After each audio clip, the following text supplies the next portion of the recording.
I'm making this talk video for a friend who asked me to try to explain my Jinx theory in the context of his curiosity as to how I think an agency could get people to subscribe subconsciously to an agenda that they might not agree with consciously. I think he infers this question from my research showing that people who truly do oppose racism have been enlisted in being used by that opposition to facilitate easy manipulation by the Green Party, which is embracing all of the races, but committing genocide to thin the ranks of everybody. And of course, that embrace of all the races, multicultural Green Party arc of colors, you have only their word for the idea that they mean it. They've never been honest or kept truth in the past, so I don't know what to say about that. But getting back to my friend's prompt for a video like this, I'd like to say that I'm not absolutely sure of the centrality of his question. So what I'm going to try to do is answer it and then get to Jinx theory. If you look at the specifics of a case record, which I am a specific of a case record, you find, now, I have a neurotrauma, and I'm deaf, and I suffered trauma. And I was visibly very changed by the catastrophic violence visited on me in the East End of Pittsburgh. Everybody knew that I liked King Crimson. Even my father saw the album that has the man screaming with his ear being wrenched out of his head. So it's a reasonable question, why were you subscribing to something like that when it was so obviously and visibly visually implicated?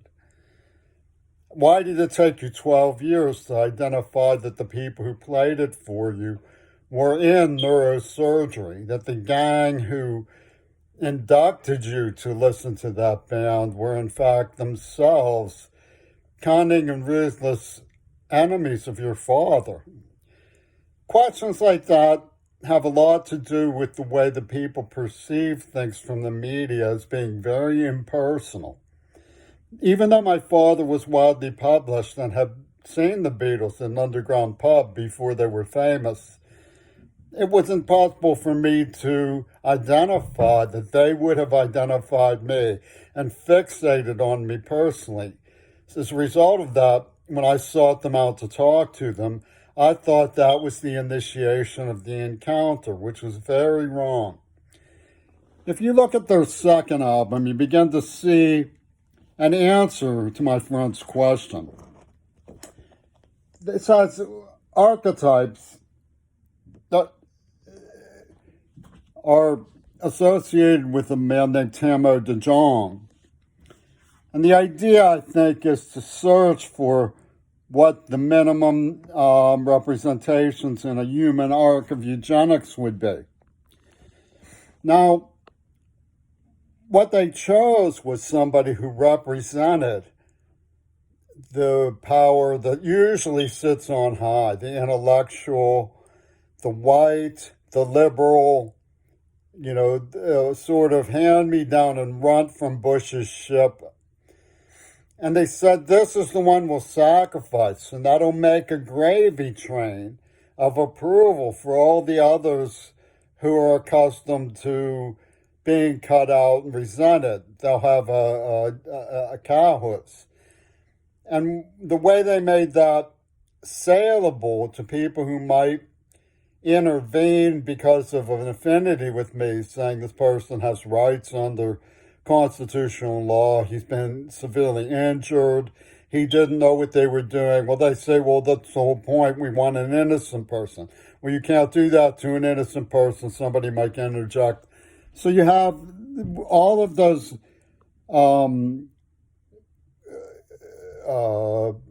categories of why it's forbidden to harm somebody and criminal to harm somebody in place, so that then you could say, well, if we don't do it to him, bad things will happen to the people around him. And so that's when Jinx theory comes in. They start zapping an innocent bystander. They zap Cersei Kennedy. They use zap on the World Trade Centers. They use zap on the USSR, where they use zap on this, zap on that. And the people who were behind this to begin with. In other words, the people who were behind this are orchestrating therapy for their own victims. And they get their own victims to say, that's the one, that's the one, that's the one who we must cancel. And if you don't give it to us, we're going to chew the carpet like mad, because that's the one who we hate. That's the one that we hate. It's Jinx therapy. Now, they sell this by way of the neurohypnotic refrain that John Lennon was holy and Ono was the victim of white racism that was visited on Hiroshima, and that the slaves were victims of Hiroshima, and the white man victimized Adolf Hitler himself, who's an honorary the black man. They start going and chanting and refraining. Casper the Friendly Ghost is the spirit of John Lennon. Serve him tea for peace and we might let you go. So they have the whole Nazi forgiveness in the name of Jesus wrapped up in this idea that they scripted as simply people saying, well, if you don't think abortion is evil, we'll kill someone you love, to illustrate that we think it's evil. So, but rather than sympathize with me as somebody who was tortured that way, they said, we must fulfill this plan, we must fulfill this plan. And the reason is very elusive, and it has to do with the fact that their attorneys for Reagan and Lennon were behind the whole thing all along. Reagan and Lennon staged Pentagon Disney and had me in place in D.C. when Reagan claims he was shot. He comes out and waves to me. And they give me this brochure, no such thing as objective reality, only what the jury believes.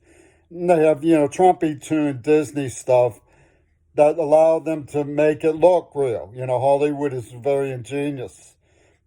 Clint Eastwood sent me a smoking gun autograph, and he was the one who called Regals there where doubles there.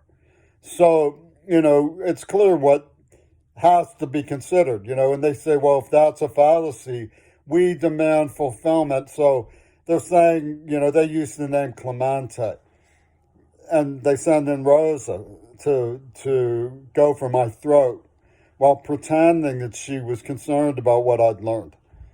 Well, how does Clemente jibe with the idea of raping my deaf advocate who has Down syndrome, epileptic, killing Cersei Kennedy? It doesn't jibe with it. They're saying that Lennon would have done that, but Roberto Clemente wouldn't have done that. So how did they get Clemente's endorsement?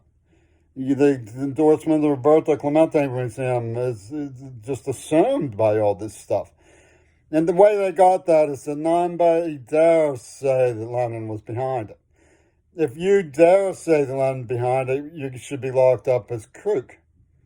So, there's a huge refusal to face that the only thing that makes sense about the whole thing is that it doesn't make sense. And the only thing that doesn't make sense is that it does make sense to them. That's their whole idea of being above and beyond reality or something. They think they're gods. They think they're Illuminati. And who but Lenin would believe that about himself? It's absurd and shocking, the whole thing. But they enforce Jinx theory by claiming that by some mysterious loop, Jimmy Queerball, who's to blame for Hiroshima, is top secretly the friendly ghost of the man to blame for the end of World War II, which they evidently want to see started up again. And you have Diamond Gullis outside the World Trade Center with her Switchblade. You know, she was in Satanism Immunogenics back in the 70s.